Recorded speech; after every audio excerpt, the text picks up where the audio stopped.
Everybody get up, it's time to slam now. We got a good thing going on. Welcome to the Space Jam. Alright. Welcome back, ladies and gentlemen, and others, we don't judge. Yep. To StillerBros at the movies. And today, guys, speaking of don't judge, we're going to go see Space Jam: A New Legacy.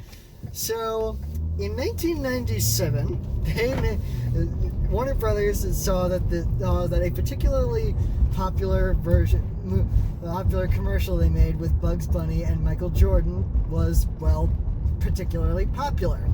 And so, in a surprisingly forward-thinking idea, they decided to make the commercial. Say, that commercial's pretty popular with the kids. Let's make that into an entire feature-length movie. So now, most people would not think to commit to take a commercial in which Bugs Bunny and Michael Jordan play a game of basketball and commission screenwriters to write it and then make it into a feature-length movie. But that's what they did. They got Ivan Reitman, one of the greatest comedic filmmakers of the times, to produce it. And they got a bunch of talent behind it. Even the voice acting in that movie was pretty stacked. Now, the original Space Jam became a classic fairly quickly, though critics hated it. And though of course over the last 25 years, it has become a nostalgia staple. Though the luster has worn off amongst a lot of people who are just like, wait, Space Jam's always been bad, right? We watched it last night, and yes, some of the luster has worn off, but we just can't hate this movie. We watched it. We basically watched it at the right age where you would, growing up, where it would be like, where we were at an age where it would be like, this is the greatest thing ever. Bugs Bunny is playing basketball, and it's. We weren't even into basketball then, nor are we hugely into basketball now. We've been to a few Timberwolves games in our childhood, and that's about it. We do enjoy watching basketball from time to time, but we are not obsessed with it. We're not sports guys, basically. Yeah. But we rewatched the movie, and basically all our thoughts are on it is the joke. A lot of the jokes aren't particularly great. The plot is very paper thin. The plot's really easy to pick apart. As an actor, Michael Jordan is a fantastic basketball player, and as a character, Michael Jordan has the bare minimum of a character arc that just kind of goes from point A to point B with very little coercing. Yes. Also, just on the first 3 or so minutes alone, it is the closest thing to a Michael Jordan biopic we have right now.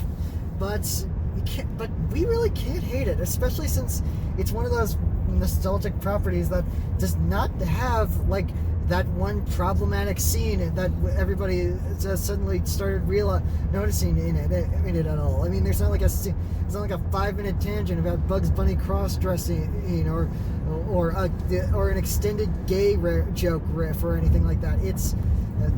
It's harmless, basically, is what you could say. Well, there's the Lola Bunny stuff, but we can talk about that later. But in the long run, it's harmless. Harmless is the worst thing that you can say about it is it's basically just a thing you can sit your kids in front of it and be like, just watch this and be quiet for the like 90 minutes that it's on. Yeah. Now, in the almost 25 years that have passed since the original Space Jam came out, there have been so many attempts to try to get a sequel off the ground. At first, they wanted to make a straight sequel with Michael Jordan and the cast of Looney Tunes returning. They even had Mel Brooks slated to play the villain, who was being designed before they eventually scrapped the project. But negotiations broke down with Michael's people, and that just kind of never came around. And so one of the things they tried to do was they tried to make various other versions of Space Jam with new sports. First off, they tried starting out with like Golf Jam or Race Jam.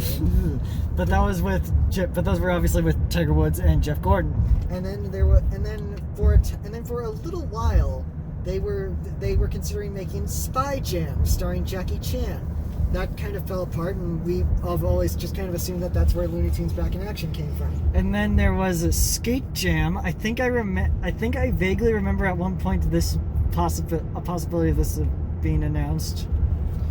But that was going to have Tony Hawk. Basically, Warner Brothers was looking to really capitalize on the fact that on Space Jam becoming a franchise. Guys, for the record, none of these were going to have the original Space Jam director because he kind of had a big issue with the animators, and so they ended up they were like, wow, this guy's a bit of a pompous asshole, so let's just never give him work again. And so I guess you could say he got canceled. We're not going to because it was just basically the consequences of being an asshole. It's not cancel culture. It's because remember, kids, it's not cancel culture. It's consequences culture. Anyway, for a long time, the idea of a Space Jam sequel was on the shelf. They made, especially after Looney Tunes Back in Action didn't make back near enough as much money as they thought they would. So the idea just kind of sat around until about 2015. So Amy Schumer and Judd Apatow made the movie Trainwreck. Trust us, it's gonna come back around to it. And and in that movie, Amy Schumer's love interest, played by Bill Hader, was a doctor of sports medicine who was casual friends with LeBron James. For a time, they were going to use a fake athlete, but then they just said, "Why don't we just get LeBron James?" So they got LeBron James. And when that movie came out, one of the biggest things that people were hyped about was, holy crap! Can LeBron James actually be funny and kind of act? So if you hate on principle the fact that this movie exists, blame Judd Apatow and Amy Schumer. Even though people blame Amy Schumer for a lot of things that, some of which are not entirely her fault. But anyway, it was around this time that a lot of people were like, hey, let's make Space Jam 2 and let's have LeBron James play it. And for a while, it seemed like that was going to be there was a lot of starting and stop. It seemed like that concept alone, there was a lot of starting and stopping with it. Until a couple of years ago, anyway. Until a couple of years ago when they announced that Space Jam 2 was in production with director Terrence Nance, writer and producer Ryan Coogler, and producer and star LeBron James. Of course, things changed over the course of the last couple of years. Ryan Coogler was involved, but only as a producer. He wasn't writing it. His brother Keenan is writing. Is one of the writers on this. Is one of the writers on this. Oh, and Terrence Nance, after shooting a little bit of the movie, stepped away from directing due to creative differences. So they replaced him with Malcolm D. Lee, who is probably best known for Barbershop 3 and The Best Man and Best Man Holiday movies. Yes. So, but basically they kind of took that, ran with, but they kind of been taking it, running with it, and we had no clue what was going to happen with Space Jam 2 until the first trailer was released. And in this trailer, we got a new kind of hint as to what this was going to be. And the hint is it's going to be Ready Player One, but with more of an emphasis on the Looney Tunes characters playing basketball. It is basically, it has been called by many today as the Twitterverse has been reacting through watching it on HBO Max at midnight. Basically a trailer, a full feature-length $200 million commercial for HBO Max. Now, granted, HBO Max was not really released at the time. We don't know if it was even a concept when they were initially coming up with the idea for the movie. But that's kind of what ends up happening. It's not just the Looney Tunes they're playing with. They are playing with pretty much everything in the Warner Brothers, HBO, Turner, all that stuff. Yeah. But we have this idea of Don Cheadle taking on the role that Danny DeVito kind of sort of had in the last movie, playing this AI character that is going after LeBron James. And in this one, they kind of already improve on one of the big problems with the first movie. by making it personal. You see, in the first Space Jam, they just kind of the Looney Tunes just kind of drag Michael Jordan into their problem. And Michael just kind of goes along with it for whatever reason, because I guess they called him ball, because the Monstars called him ball. Were a little mean to him at one point. But now with LeBron, this is 100% his situation. That's already kind of a fix for that. Granted, we still have not seen the movie, so we don't know if that's actually worked. That's actually a bigger fix. What we do know is that this movie is actually way longer than the first movie. It is like over an hour longer than the actual. It's like almost a full hour longer than the last movie, which was only 87 minutes, which blew our minds when we saw that last night. And this one is almost 2 hours. Now we should probably get into other things like Billy West did not return. So instead we got Jeff Bergman playing Bugs and various Looney Tunes characters, as well as Eric Bauza and a few of the other normal voice actors for Looney Tunes now. Though of course we cannot go without saying that there are a couple of celebrity voice talents in the Looney Tunes cast. First of all, Zendaya is playing Lola Bunny, which is a weird thing to know, considering that Katsushi, the original voice, is still alive and still working. Yeah, so it was a very interesting choice. Obviously, probably a star power thing, but though of course there's also when it comes to Lola, there's also another controversy. You see, in the first movie, Lola was designed to be kind of sexualized, not entirely, still a kids movie, but she had curves and everything like that. So. And when the designs for her in this movie came out, people were a little angry. Because rather than giving her the traditional curves she had in the first Space Jam, they kind of made her more built athletically. And people were pretty mad that the bunny didn't have tits. So basically what we're saying, but here's the thing. Another thing. Lola Bunny is basically the Harley Quinn of Space Jam. If you want to go by it, it's essentially they created her specifically for Space Jam, and then they were like, well, I guess we got to put her in like every other iteration of the Looney Tunes we create from here on out. So they put her in video games and TV shows and stuff. Hell, Kristen Wiig basically gave the character a new life in the Looney Tunes show, and when they just decided to make Lola this awkward, quirky character to foil Bugs, to be Bugs' foil in their little sitcom world. Yeah. But Lola has gained her fan base. But really, the main problem we have is we watched the last movie we watched the movie last night. Lola didn't really have, and one thing we noticed is that Lola really didn't have what you would call a large personality, to put it mildly. Even though I've already said tits in this video. But I think we've been Mandela affected by the years of weird fan art to believe that Lola was more well endowed than she actually was in the movie.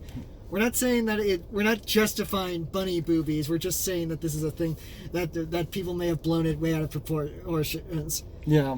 I know, the internet blowing something out of proportions. That's weird. How weird. Yeah. But. Anyway, we should probably get into the other celebrity voice casting in this. Speedy Gonzalez is in this movie. No, he's not canceled, morons, because he's played by Gabriel Iglesias, Fluffy himself. Who sadly got diagnosed with COVID yesterday. Yay, happy birthday, Gabriel. But get your shots, people. Get your shots, people. But more importantly, yes, Speedy Gonzalez is in this movie. No, Pepe Le Pew is in this movie, but would you have noticed or cared if they didn't bring it up? No one had drawn attention to it. You probably wouldn't have. You know how much screen time Pepe Le Pew has in her Space Jam? Probably about 5 minutes. Yeah. But yeah, that's a lot of what they have to say about it. We'll probably have more when we actually watch the movie, but right now we've been sitting in a McDonald's parking lot for like 5 minutes talking to a cell phone, so we're just gonna stop now before people think we're weirdos. Yeah, so we'll see you guys after. So, it's fine. It's good. It was a perfectly entertaining movie. It's fine. It's not great. Just about touches the rim on watchable. It isn't. I've found that myself enjoying that a lot more than I thought I would. Maybe because we walked in with such low expectations with the way that the scores were and everything like that, but it's fine. It's fine. I would probably watch it again. I'd probably watch it again. You wouldn't have to twist my arm about it. I might watch it again before it leaves HBO Max. Maybe at least once. It's... Probably get it on Blu-ray just because we're completionists. And we already got the first one on Blu-ray. It's got some things to talk. It's got a few things that aren't exactly great about it. But in terms of a movie, it is probably a better movie than the original, but the screenwriters were definitely thinking, let's actually craft a narrative rather than we've got 80 minutes to cram a commercial into, so let's just do that. Yeah. There's setups and payoffs throughout this movie. There are setups and payoffs, and there's emotional arcs. There are characters have arcs. There's emotional beats that are hit. It's not perfect. It's a comedy movie, so it's a movie. So not all the jokes lands. So that's one of the issues is not all the jokes land. It's kind of a reference fest, but only in the third act. Other than that, it's just basically window dressing. And a lot of the second act is just Warner Brothers going, "Yep, we own all this shit. Look at the stuff we own." But yeah, in terms of everything else, it's fine. LeBron James is a better lead than Michael Jordan, In a lot of ways. Just simply because they actually were he's playing alongside the Looney Tunes. Let's have him play alongside the Looney Tunes. You can tell he's actually having fun. Also, he can actually act. In certain points, it's a little shaggy because athlete. But he can make it. But during certain scenes, it's like, okay, yep, he can play. He's good at this. He can play with this a little bit. He can work in service to the plot when it needs to be done. There's emotional moments where it's like, okay, you're doing pretty. Okay, you're holding your own pretty well there, Brown. Once again, not great. Just okay, you can. Okay, you're pretty fine at this. I mean, it's not like anybody was expecting high art out of Space Jam 2. And if you were, who are you? Are you the same person who thought that Aquaman wasn't going to be ridiculous? Yeah, who are you? Get out. There are a lot of cameos in this movie, including one that we probably should have seen coming, just based on the production staff, but we didn't. And it was actually pretty good. It might be the best scene in the movie by a mile, just because it got a pretty good laugh out of a lot of people in the audience. Then again, our audience was full of children who were pretty easy lays for most of the jokes. We were pretty easy for most of the jokes, including one kid as he was walking out saying how the best part was the rap scene. I weep for the youth of humanity. I weep for the youth of America. But the rap scene. It's about as cringe. I'm not gonna say it's cringy, but it's about as much as you would think. It's about as lame as you would think it was. It just comes out of nowhere. It's there. It's gone. I think that mainly the idea seems to be that Porky Pig Higgs' stutter sounds like record scratches. Also, and for the record, as much fun as LeBron James is having, that ain't nothing compared to what the fun that Don Cheadle is having. Don Cheadle is having the fucking time of his goddamn life. I think at a certain point they had to say, "Hey, Don, we're not. You're not the cartoon in this movie, right?" Because he's he's screaming, he's playing around, he's dressing like Steve, he's dressing up in weird costume, in these weird, ridiculous costumes. He's moving around, he's doing voices, he's having a blast, basically being a live-action cartoon character. He's like, I am Emmy Award nominee Don Cheadle, and I am still going to play a live action, the closest thing to a live action cartoon this movie will allow me to. I am gonna be. You didn't want me. You didn't give me my Oscar for Hotel Rwanda. Well, fuck you. But and yeah, Hans Zimmer's score is fine. I wish he just sometimes he'll just basically pull from, because it's a reference, occasionally a reference fest, he'll like pull other people's themes and just be like, Harry Potter. Yeah, let's throw some Wonder Woman in there. Game of Thrones, let's get some of that. So it's just kind of like that. It's fine. Hans Zimmer. It's never a point where it gets to the Hans Zimmer blah. But there's a lot of Easter eggs and references in the way that Ready Player One had them, but a little less focused on the references. So you actually have to pay attention to the background and look, even though there's a lot of stuff where it's like, you could have tried a little harder, guys. Like, there's people dressed up as the Penguin from Batman. There's a guy dressed up like the Penguin from Batman Returns, or Mr. Freeze from Batman and Robin, and it's like, doesn't even remotely look like the actors who from them look like they came out of the movie. And then it's just kind of like, okay, you did your best because you couldn't get those A-list actors, but it's just kind of a sense of why did we have to do this part of it? Yeah. But at the same time, it's an enjoyable movie. You can bring the kids to it. Once again, it's harmless. Basically inoffensive. It is an inoffensive, very harmless, very the worst thing you can lose to this is your time. And it's not even 2 hours long, and it's barely 2 hours long. And hey, we'll just tell you right now, you probably don't need to sit through all the credits. However, there is one cameo that we think only adults will get. Unfortunately, we can't. Unfortunately, playing coy is not going to do anything because Twitter already ruined it for everyone this morning. But we're gonna play. But we're still going to play coy in case anyone who stumbles on this video is not on Twitter. Yes, but lucky you. How does that feel? How's that?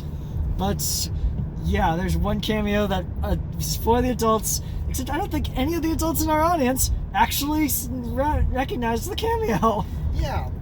I'm thinking, or at the very least, they didn't acknowledge it through laughter or anything. Because some kids laughed at it a little bit, but only because of the joke. Because of the joke that they use, but it's, but yeah. Yeah, there's a cameo in here. It was more than likely in there just because, hey, we own these characters, and there's probably going to be some millennials who are going to walk in thinking it's Space Jam. I love Space Jam. Let's do Space Jam. It's a nostalgia trip.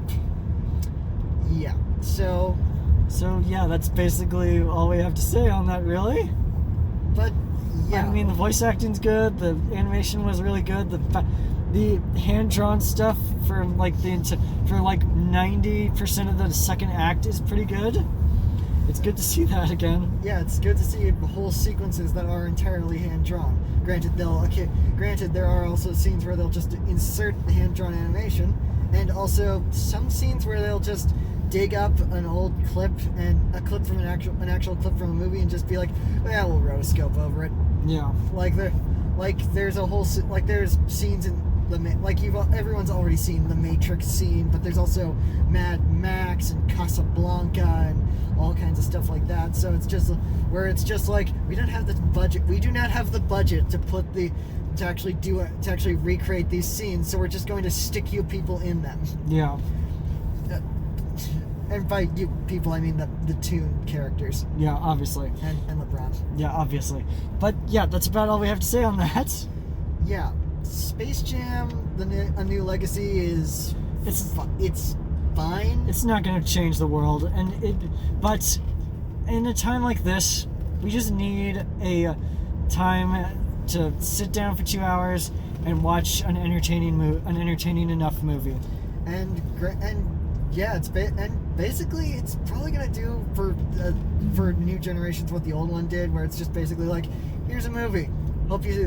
Where it's just like, if you need like a TV babysitter for your kids, it's just like, here's a movie. Try to focus on that for like 2 hours. Try to focus on that for 2 hours while I go do something. While I actually have to like throw the towels in the dryer or something. And again, it's still a lot. It actually is kind of better than the first one in a lot of senses. So in basic, in very basic like, 3-act structure kind of way. yeah, The 3-act structure, setup, payoff. Let's give give a character an actual arc. yeah, Kind of way. yeah, So, anyway, guys, I think that's it for right now. yep, And so, be sure to Space Jam: The New Legacy. It's fine. You can do whatever you want with it. It doesn't really matter either way. yeah. Hey, but in the end, be sure to subscribe to this video, subscribe to this channel, and don't forget to tune in next time when knowing is half the battle. Bye.